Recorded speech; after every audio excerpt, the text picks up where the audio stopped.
வாழ்க்கை. சும்மா இருந்தீங்கன்னா கீழே பிடிச்சி இழுத்துரும் சாபம். சாபம் உலகத்தில் வேலை செஞ்சிட்டு இருக்குது பாருங்க. சும்மா இருக்கிறவனு கீழே பிடிச்சி இழுத்துரும். அதனால தான் இங்கே கர்த்தரோடு ஒரு பெரிய உறவு அவசியம். சாபம் வேலை செய்கிற உலகத்தில் ஆசீர்வாதத்தின் தேவன் நமக்கு இருக்கிறார். ஆசீர்வதிக்கும் தேவன் இவர். வறண்ட வாழ்க்கையெல்லாம் செழிப்பாக்குகிறவர் இவர். ஒண்ணுமில்லாத வாழ்க்கையை உயர்த்துகிறவர் அவர். கீழே கிடக்கிறவர்களை மேலே தூக்குகிறவர் இவர். நமக்கு அவர் அவசியம். அவரோடு ஒரு உறவு அவசியம், ஐக்கியம் அவசியம், அவருடைய வார்த்தைகள் அவசியம், அந்த வார்த்தையின் வல்லமை நமக்கு அவசியம். அதுதான் நம்முடைய ஜெபமாய் இருக்க வேண்டும். அதுதான் நம்முடைய ஜெபம்.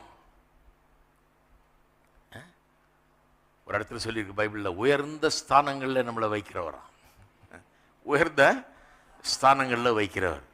அப்படின்னா